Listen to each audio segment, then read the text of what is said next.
ये को चुम्मा दे दे दे दे ढोली पर ये को चुम्मा। हेलो हेलो मिस्टर शैलेश प्रेमी, मैं मैरिज ब्यूरो से प्रभा बात कर रही हूँ। मैं आपसे कुछ सवाल पूछना चाहती हूँ, क्या आप तैयार हैं? अरे हाँ हाँ हाँ मैडम, पूछा ना, क्या पूछल चाहता हूँ? हाँ तो सवाल नंबर 1, हाँ आप कितना पढ़े लिखे हैं और आपके जीवन साथी कितनी पढ़ी लिखी होनी चाहिए? देखो मैडम, हम बड़ी कम पढ़ लिखल बानी, ठीक ना, और रहल बात जीवन साथी के तो BA BSc BCom कुछ कइले होते लेकिन तो चलता ही। अच्छा तो शैलेश प्रेमी जी, हाँ। आपका कुछ और भी डिमांड है क्या? हाँ हाँ हाँ मैडम, डिमांड बा ना। अच्छा तो क्या डिमांड है बताइए ना। अच्छा हईली सुनी, बोलिए।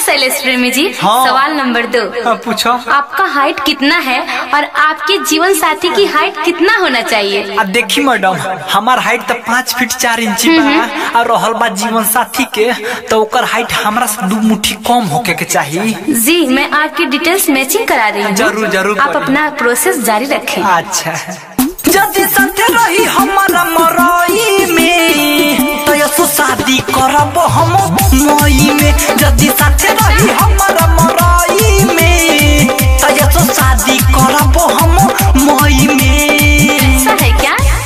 वाह सुपर।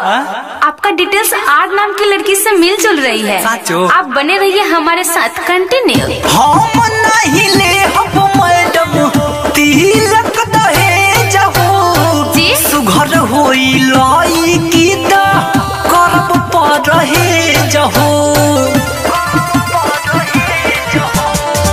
हम नहीं ले हम मैडम तिलक दहेज हो, सुघर होई लाई की दा करब परहे जहो।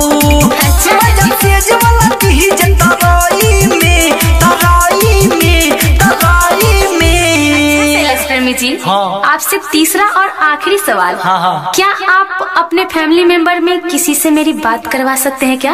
हाँ मैडम, काहे ना, हईली हमार बड़का भैया मुकेश जी से बात करी, हमार बड़का बाबू के बड़का लड़का हवन। अरे वाह, बड़ा उच्च विचार है आपके। हाँ। अच्छा मुकेश जी। हाँ मैडम नमस्कार। जी मुकेश जी नमस्कार। अरे मैडम कह रहे हैं जी कि लड़कियां ज्यादा साफ सुथरा तो नहीं है ना, काहे कि हमार मेहरुआ सामर ही एक और गोर हुई तो जोग हसाई हो जाए। अच्छा तो ये बात है, देखती हूँ।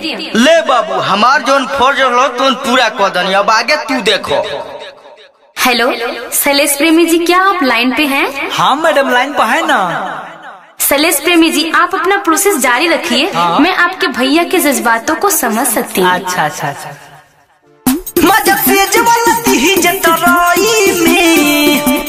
शादी करब हम मई में, जमन साथे रही हमारा मरई में तो शादी करब हम मई में। देखिए शैलेश प्रेमी जी, अगर आपको मुझसे कुछ और पूछना है तो आप बेझिझक मुझसे पूछ सकते हैं। अरे ये मैडम, खाली सवाले जवाब होई कि माथा पर मोरियो चढ़ी? जी जरूर, आप बने रहिए हमारे साथ। हाँ वो तो बोलले बनी। राइटर जी अरबी जी याद हमर जीगरी मुन्ना पोस जादे हम तो बोले बनी डीगरी। अच्छा हाँ। राइटर जी अरबी जी याद हमर जीगरी मुन्ना पोस जादे हम तो बोले बनी डीगरी।